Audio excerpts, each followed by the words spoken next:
Hello dear students, welcome all of you on the digital dedicated YouTube channel. Here is Vinay sir, आप लोग के साथ फिर से जुड़ गए हैं और बस हम लोग फिर से उड़ान भरते हैं और पूरे क्वेश्चन को अभी तक हम लोगों ने 30 क्वेश्चन तक डिस्कशन दे दिया है और इस डिस्कशन के दौरान में नेशनल साइंस ओलंपियाड 2022-23 क्लास 6 का जो क्वेश्चन पेपर है सेट सी, उसे हम लोग 1 बाय 1 करके डिस्कस कर रहे हैं क्वेश्चन को। और ये पार्ट थर्ड हम लोगों ने स्टार्ट किया हुआ है। पार्ट थर्ड में 30 ऑनवर्ड हम लोग लेंगे, तो 31 नंबर ऑफ क्वेश्चन से हम लोग स्टार्ट करते हैं और कोशिश करते हैं कि हम आपको 50 नंबर क्वेश्चन तक जल्द से जल्द सॉल्यूशन दे करके क्लियर कर दें। तो हमारे साथ चलने को तैयार हो जाएं, राइट। तो just read the question 1 by 1 and we will discuss and get the result. Select the odd one out on the basis of rabi and kharif. Okay, crops. तो आप देखिएगा जो फसल खेती बाड़ी होती है, राइट, उसमें मौसम के अनुसार, सीजन के अनुसार में हम लोग खेती बाड़ी अलग अलग वैरायटी का क्रॉप्स हम लोग कल्टीवेट करते हैं। तो आप यहाँ पर देखो, मस्टर्ड ऑयल है ठंडा के दिन में, राइट। ग्राम है जिसको चना हम लोग कहते हैं, ये भी हम लोग अभी के सीजन में ही होता है। ये दिसंबर, जनवरी, फरवरी, मार्च वाला सीज़न में होते हैं। और ये वीट भी होता है अभी आपका जनवरी, फरवरी, मार्च और दिसंबर वाला जो सीज़न है, मतलब कोल्ड सीजन में जो हम लोग करते हैं उसको हम लोग रबी कहते हैं, और रेनी सीजन में जो करते हैं उसको हम लोग खरीफ फसल कहते हैं। तो ऑड ऑन आउट कह रहा है, ऑड ऑन आउट। इसमें से सब देखिएगा, ये भी रबी है, ये आपका रबी है, ये भी रबी है, ये भी रबी है, बट ये वाला जो है ये खरीफ हो जाएगा। तो हम लोग इसको कह देंगे ऑड वन आउट। सब रबी के बीच में एक खरीफ है, इसीलिए हम लोग राइस को अलग कर लिए हैं। आगे देखिएगा, which of the following is are not an effect of flood. भाई बाढ़ का इफेक्ट कौन सा नहीं है ये पूछा जा रहा है। तो पहला क्वेश्चन से है soil erosion. Of course if water flows very fast then what happens, layer of the soil just move away. आपका देखते हैं ना, पानी बहुत तेज़ी से चलता है तो मिट्टी का कटिंग हो जाती है और ऊपर का लेयर जो वाटर का होता है, ये सॉइल का होता है, वो भी हट जाती है। तो इसी को हम लोग कह देते हैं soil erosion. Shortage of food, of course खाने पीने के चारों तरफ बारिश पानी पानी रहता है तो खाने पीने का सामान नहीं मिलते हैं, उसी को हम लोग कहते हैं shortage of food. Outbreak of water borne disease, of course चारों तरफ पानी है तो पानी जल जमाव के कारण, वाटर लॉगिंग के कारण हम लोग कहते हैं क्या है, there is a different type of the disease spread everywhere, तो इसको कहते हैं वाटर बॉर्न डिजीज। और स्कार्सिटी ऑफ क्लीन वाटर, देखिए यहाँ से अगर पानी चारों तरफ बाढ़ आ जाती है, पानी पानी भरा हुआ है, तो पानी का जो सप्लाई सेफ ड्रिंकिंग वाटर होता है वो भी नहीं होता है, हैंडपम्प भी काम नहीं करता है, बोरिंग भी नहीं काम करता है, तो आपके पास पीने का पानी की कमी आ जाती है। तो ये सारे फैक्टर्स हैं। बट जंगल में आग, फॉरेस्ट, ये बाढ़ के कारण लगे, फ्लड के कारण लगे, ऐसा नहीं होता है। तो आपके पास आंसर जो सही है ये देखिए, इज नॉट एन इफेक्ट। तो नॉट एन इफेक्ट में अगर हम लोग बात करेंगे, ये देख रहे हैं ना, तो ये नॉट एन इफेक्ट, जंगल में आग हम लोग बारिश के और फॉरेस्ट फ्लड के कारण नहीं होती है। तो राइट चॉइस है आपके पास डी। नेक्स्ट देखिए, identify planet P from the given sequence of planets of the solar system with respect to their distance from the sun and select the correct statement regarding it. भाई solar system में sun है, सन के चारों ओर 8 planets move कर रहे हैं। तो हम लोग फर्स्ट कहेंगे तो मार्स, ये मरकरी है, फिर वेनस है, अर्थ है, फिर मार्स है, फिर जुपिटर है। और जो मार्स है अर्थ के जैसा ही प्लैनेट है, अर्थ के जैसा ही प्लैनेट होते हैं, इसीलिए हम लोग को एनालॉग अगर बात करेंगे तो ये देखिए पी प्लैनेट जो आपके पास हो रहा है, दिस इज पी प्लैनेट। और पी प्लैनेट को हम लोग क्या कहेंगे, मार्स कहेंगे। रेड प्लैनेट ही है इसका रिवोल्यूशन टाइम 680 डेज होते हैं और रोटेशन टाइम ऑलमोस्ट अर्थ के बराबर ही है, 24 आवर 37 मिनट्स इसका रोटेशन टाइम हो जाते हैं। हाईएस्ट मून 63 जिसको हम लोग बोल देते हैं वो जुपिटर के होते हैं, तो ये तो है नहीं। इसको हम लोग रेड प्लैनेट भी बोलते हैं, तो ब्लू का कॉन्सेप्ट है नहीं, इसी को हम लोग रेड प्लैनेट कहते हैं। आयरन का ऑक्साइड वहाँ पर ज़्यादा पाया जाता है, रेड प्लैनेट। तो ये ब्लू प्लैनेट का भी कहानी खत्म है। रिंग जो पाया जाता है सैटर्न में देखा गया है, तो ये भी नहीं है, ये भी नहीं है, राइट। तो हमारे पास ये 63 मून्स भी नहीं है, तो right choice that is your B is the right choice. आगे 34 नंबर क्वेश्चन क्या है, सो जस्ट देखिएगा। Aviraj was asked by his teacher to make group of animals on the basis of their feeding habits. खाने पीने के habits के आधार पर एक लड़का अविराज को उसने टीचर ने कहा कि भैया ग्रुप बनाओ। He made the following groups but with some errors. कुछ ग्रुप बनाया बट कुछ एरर के साथ बना दिया है। तो select the option in which the error is encircled correctly. किसमें गलती घेरा हुआ है ये बनाना है। ग्रुप ए में है स्पैरो, क्रो, जिराफ, हैन। ये देखिएगा स्पैरो, क्रो, जिराफ, हैन। अगर इसमें आपका करेक्टली इंसर्कल करना रहता तो जिराफ तो ऑड वन आउट ना, जो कि आपका ये भी उड़ने वाला है, क्रो भी उड़ने वाला है, हैन आपका देखिए पंख वाला ही चीज़ है, बट जिराफ थोड़ा सा अलग हट करके हो जाती है। यहाँ से ग्रुप बी में देखेंगे टाइगर है, लिजार्ड है, फ्रॉग है, बियर है। तो आपके पास tiger, see this ones, carnivorous, lizard carnivorous, frog carnivorous, but ये वाला जो है सो ओमनिवोरस में चला जाएगा। मतलब भालू जो है मांसाहारी शाकाहारी दोनों है। खाने के आधार पर अगर हम लोग देखेंगे तो हमारे पास ये बिल्कुल हट करके है, तो ये सही आ गया है सी में। तो यहाँ से हमारे लिए तो ये सही आंसर मिल गया है, राइट भाई, कि ये सही लड़का इंसर्कल किया है। Abhiraj was asked by his teacher to make groups of animal on the basis of their feeding habit. He made the following group but with some errors. ठीक है भाई, सम एरर्स किया हुआ है, और एरर में जो आपको दिखा कि ग्रुप तो बना दिया, तो एरर यही वाला गलती था जो सही से इसको इंसर्कल्ड किया हुआ है। ग्रुप 3 में है डियर है, एलिफेंट है, क्रोकोडाइल है एंड जेब्रा है। तो अगर हम लोग ये बात करेंगे तो डियर, एलिफेंट एंड जेब्रा एक टाइल में, क्रोकोडाइल अलग हट के हो गया। अगर इसमें हमको चुनना पड़ता, इंसर्कल करेक्टली करना पड़ता तो क्रोकोडाइल को करते, लेकिन यहाँ एलिफेंट को किया इसलिए गलत है।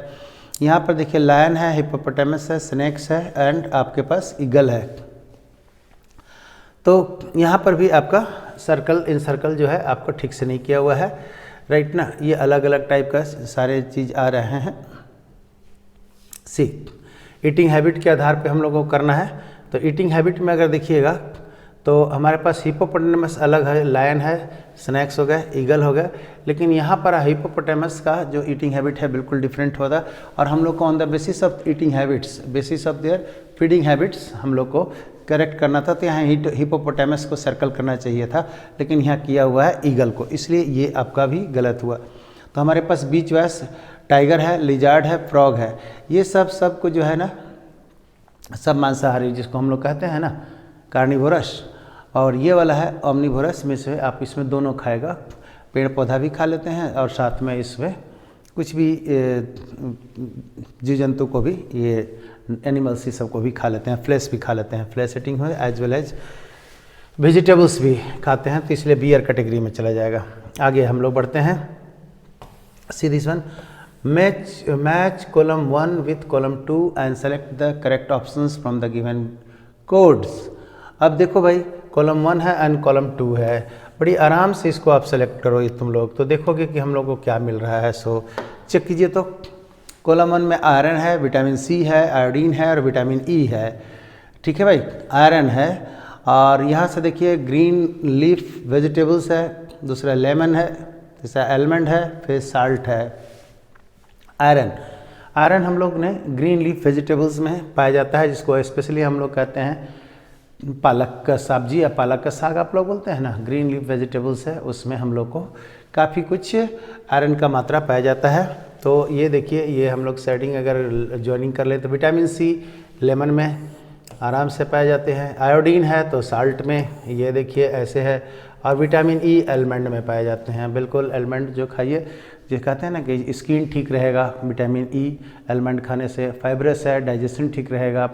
ओके, स्टेरिलिटी का जो प्रॉब्लम आ जाती है, बांझपन जिसको हम लोग कहते हैं, विटामिन ई को खाने से ये सब चीज़ आपका तंदुरुस्त रहते हैं। तो अगर हम लोग ये बात को लगा लें सीरीज तो आयरन नंबर 1 है, पी का 1 के साथ में मैचिंग है, Q का 2 के साथ में R है तो R का 4, देखिए P1 Q2 R4 और S3 तो that is C choice is the right answer. इस तरह से हम लोगों ने मैचिंग किया हुआ है तो आसानी से मिल गया हुआ है। आलमंड जिसको हम लोग कहते हैं, बादाम जो पानी में फुला करके 2-4 खाइए डेली, आपका ब्रेन के लिए भी, हेल्थ के लिए भी, स्किन के लिए भी, ये सारा सही होते हैं और खाना भी चाहिए। स्पेशली बच्चों को तो खाना ही चाहिए ना। स्प्राउट के साथ में आप इसको ले सकते हैं, एप्पल के साथ में ले सकते हैं, तो आपके लिए काफ़ी हेल्दी रहेगा। बर्गर पिज़्ज़ा से थोड़ा दूर रहें, राइट। और ये फाइबरस ड्राई फ्रूट्स को भी यूज़ करें तो काफ़ी आपके लिए हेल्दी रहेगा। हम लोग ऐसे भी कहते हैं ना पुराने ज़माने में, चना खाओ तो घोड़ा के पावर आ जाएगा और घोड़े की तरह एकदम भागते रहोगे।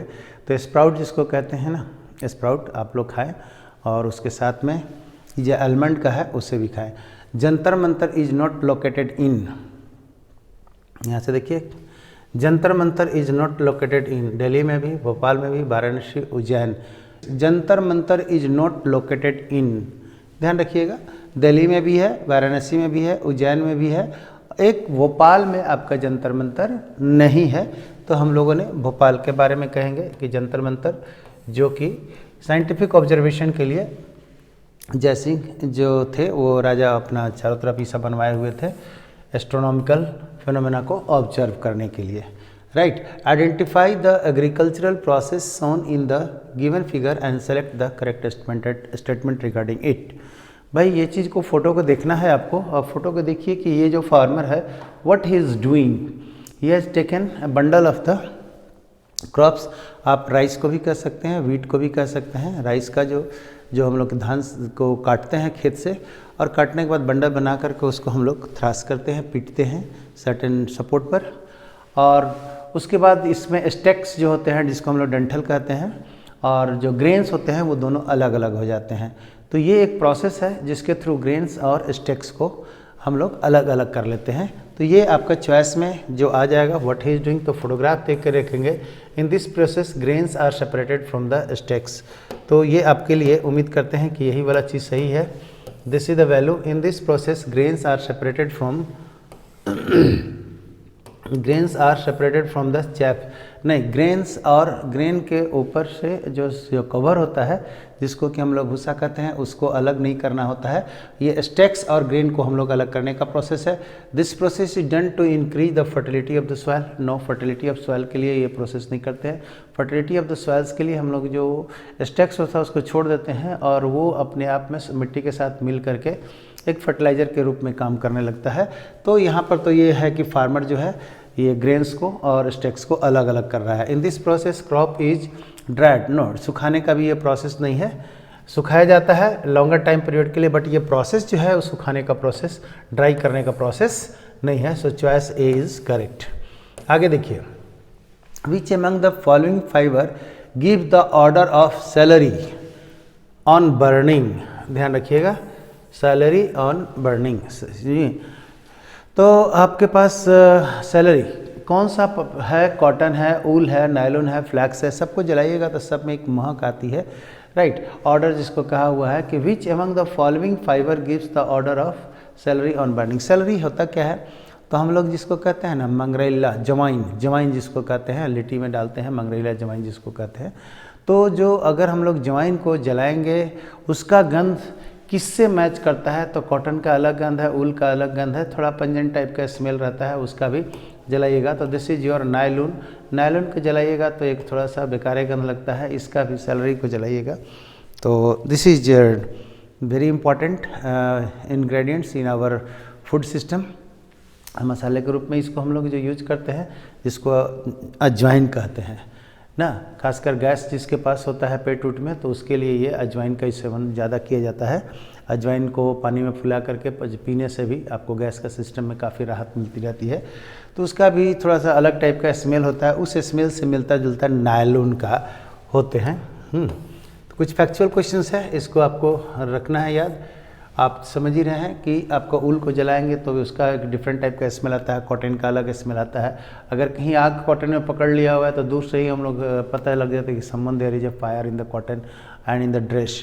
तो तुरंत गंध से हमको पता चल जाता है कि कहीं ना कहीं घर में दूध जल गया तो उसके गंध से हम लोग पता लगा लेते हैं, ऊल जल रहा है तो उसके गंध से। कहीं अगर हेयर टाइप में अगर कोई चीज़ जलन होगा तो उसका अलग महक है, नाखून रहेगा तो उसका अलग महक हो जाती है। सब चीज़ का स्मेल है, स्मेल जो इससे नायलॉन का मिलता जुलता है वो आपको सेलरी से मिलता है। Okay, seeds of which of the following plants is dispersed bye winds. भाई हवा के द्वारा कौन सा प्लांट का जो सीड्स है वो हवा के साथ एक जगह से दूसरे जगह चला जाता है। तो seeds of which of the following plants is dispersed by the winds. Dandelion जो हम लोग कहते हैं, हल्का उजला उजला फूल टाइप का होता है, हवा लगता है तो एक जगह से दूसरे जगह उड़ते चला जाता है, फिर नीचे बैठ गया, फिर अपना प्लांट का ग्रोथ करता है। तो डैंडेलियन आपका आंसर है इसका। ओके, लोटस तो अपने पानी में ही होता है, बाला समझिए, पी भी आपके एक जगह ही पर सब होते हैं, बट ये डैंडेलियन जो होता है एकदम पतला पतला जो होता है और उजला उजला होगा, हवा में इसे उड़ते उड़ते उड़ते वो कहीं दूर जा कर के चले जाते हैं, डैंडेलियन। अब देखिए, refer to the given flow chart, refer to the given flow chart. आप ध्यान से अगर इस फ्लो चार्ट को देखेंगे तो ये लॉजिकल क्वेश्चंस है जो साइंस से रिलेटेड है। It is a constituent of air, yes. भाई हवा का कंस्टिट्यूएंट है और यस हो गया तो इट सपोर्ट्स कंबशन। जलने में, आग को जलने में जो अगर सपोर्ट करता है, अगर यस कह देंगे तो भाई मोरे ये अगर सपोर्ट्स कंबशन की बात कर देंगे तो ये हम लोग को ऑक्सीजन हो जाएगा। ये तो क्लियर हो गया। नो कह देंगे और ग्लोबल वार्मिंग होगा तो इसको हम लोग ग्लोबल वार्मिंग के लिए कह देंगे, और सपोर्ट नहीं करता है फायर को तो इसको हम लोग CO2 कह देंगे कि भाई ये CO2 है, ठीक है, नो CO2। और अगर हम लोगों ने यहाँ पर नो कह दिया, ठीक है, it leads to the global warming, ठीक। अगर यहाँ से ग्लोबल वार्मिंग के लिए यस कह दिया तो ये CO2, और नो कह दिया तो हम लोग को एटमॉस्फेयर में देखिएगा नाइट्रोजन भी होगा। फिर से आप, it is the constituent of air. Air में हमारे पास नाइट्रोजन भी है, ऑक्सीजन भी है, कार्बन डाइऑक्साइड भी है, कार्बन मोनोऑक्साइड है, थोड़ा थोड़ा मात्रा में बहुत सा चीज़, हीलियम, ये सब होते हैं। तो it constituent of the air, yes. It supports combustion, yes, तो ऑक्सीजन होगा। भाई आग को जलने में जो सपोर्ट करता है वो हम लोग के पास कौन होता है? ऑक्सीजन। नो कह दिया तो नो कह दिया, और यहाँ से कह दिया कि नो करने के बाद कहता है ग्लोबल वार्मिंग, ठीक है, ग्लोबल वार्मिंग। अगर यस कह दिया और कंबशन को सपोर्ट नहीं करता है तो वो हम लोग को CO2 में जाएगा। ये देखिएगा, ये CO2 हो गया। और अगर ये हम लोग कहते हैं ग्लोबल वार्मिंग नहीं करता है तो ये हम लोग को नाइट्रोजन हो जाएगा। तो एक हमारे पास जो चॉइस में ऑप्शन दिया हुआ है, select the option that correctly identify X, Y and Z। तो लॉजिकली अगर ये आपको पता है तो ठीक है, नहीं पता है तो एक एक करके आप इसको पढ़ना शुरू करें। भाई सिलेक्ट X में क्या है? इट सपोर्ट कंबशन, कंबशन को सपोर्ट करता है तो हम लोग कहेंगे ऑक्सीजन। ऑक्सीजन हमने देखा कहाँ? तो ऑक्सीजन देख लिया, इसमें भी है और इसमें भी है, तो ये और ये तो हम लोग ऐसे ही कट कर दिया। अब आए, ठीक है, वाई पार्ट को कह रहा है कि it leads to global warming, yes. अगर ग्लोबल वार्मिंग यस कह दिया तो हमारे पास ये देखिए कार्बन डाइऑक्साइड होगा, ये वाला। ग्लोबल वार्मिंग में यस में नाइट्रोजन नहीं है तो हमारे पास C चॉइस आ रहा है, क्योंकि और Z में कह दिया अगर ग्लोबल वार्मिंग नहीं कराता है तो वो नाइट्रोजन है, तो I suppose C choice is the right choice.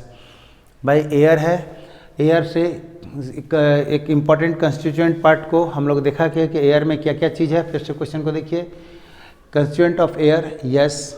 It support combustion, yes कह दिया तो भैया कहीं भी फायर होता है उसको सपोर्ट करने वाले ऑक्सीजन होते हैं, राइट। और अगर नो कह दिया तो नो कह दिया तो leads to global warming. Global warming के लिए CO या CO2 होते हैं, ठीक है। और ग्लोबल वार्मिंग नहीं करता है तो नाइट्रोजन करता है, तो ये देखिए एक नाइट्रोजन भी डाल दीजिए। अगर लॉजिकल पता हो गया तो, नहीं तो हम लोग यहाँ से चॉइस पढ़ेंगे। चॉइस पढ़ेंगे तो इससे भी हम लोग को निकल जाता है कि भाई ऑक्सीजन जो होता है फायर को सपोर्ट करता है, ठीक है। ग्लोबल वार्मिंग नाइट्रोजन या कार्बन डाइऑक्साइड में तो कार्बन डाइऑक्साइड करता है। अब यहाँ से हम लोग कहते हैं कि जो ग्लोबल वार्मिंग नहीं करता है उसमें हम लोग को नाइट्रोजन आता है, तो सी चॉइस ऑब्वियस हम लोग को बन रहा है। तो this is the questions number 40 up to 40 हम लोगों ने देख लिया है। अब right now there are 10 remaining questions we will discuss right now in the next video. तो हम लोग इसको देखते हैं कि जल्दी से जल्दी इसको हम लोग कवर कर देते हैं आपको। Right, thank you very much.